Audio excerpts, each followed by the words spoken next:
In a classic symptom of a state school struggling for space, the playground at my school was a flat drab concrete surface with a colourful multitude of confusing markings crisscrossing all corners, defining the boundaries of a football pitch, a netball court, a tennis court, a hockey pitch, and an occasional car park.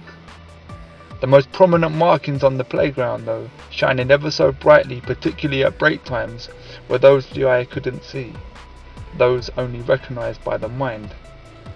Lines defined by taste in music, defined by football teams, sport, clothes, aspiration, holiday destination, housing, postcode, defined by what car your parents drove, defined by the colour of your skin, religion, defined by the colour of your father's collar, if you had one.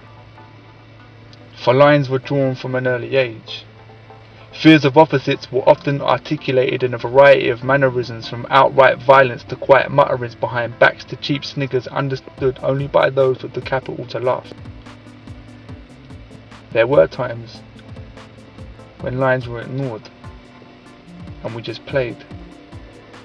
In my case, these concrete markings generally predicted the paths one could or couldn't take.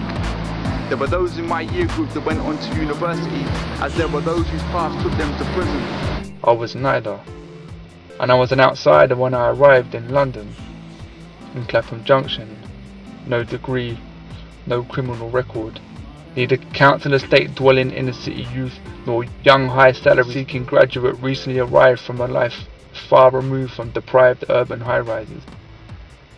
Lavender Hill, St John's and Northcote Road are home to some of my happiest memories, marking out a milestone in my head of times where I felt I'd finally beginning to make something out of myself. Sat on the edge of my sofa, far away from the danger, I watched the drama unfold on TV as shops were looted and set on fire on the very roads I associate mostly with happiness. Those memories were not lost in the heat of the flames or the shards of broken glass, but it served as a reminder that not all live in the bubble in which I float. I've never measured it, but I reckon the distance between the JD Sports and Jamie Oliver is mere meters. But the associations they both hold in some quarters regarding social class, well, I don't think that distance could be any further apart. And I'm an outsider.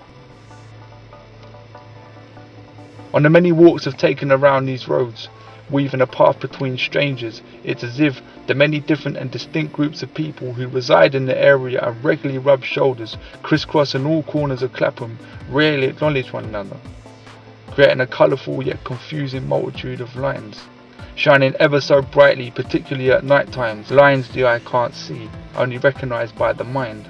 These unspoken divides create fears of opposites. Opposites get articulated in a variety of mannerisms, from outright violence to quiet mutterings behind backs to cheap sniggers understood only by those with the capital to laugh.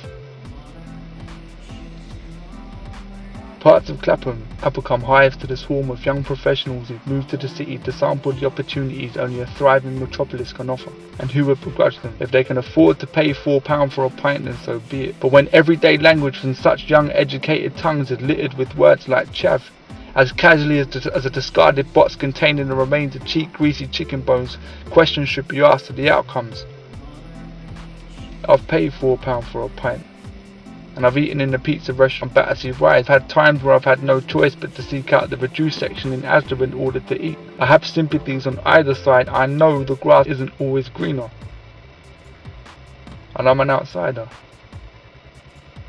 Despite my many happy memories, when I walk these roads weaving a path in between the crisscrossing communities of Clapham Junction, I see dividing lines and fear. I can't help thinking, if there was a little more understanding from all sides and a little commitment just to get to know each other, then that distance between JD Sports and Jamie Oliver may not necessarily become shorter, but it will at least make the walk between the two a little more pleasant for everyone. And stereotypes of carefree rich city boys in shirts and ties, or carefree unemployed teens in tracksuits and trainers, may begin to dissolve, leaving only a group of people trying to go about their lives. We could all just play again. And maybe, just maybe, some might get to have as many happy memories as me. And I'm an outsider.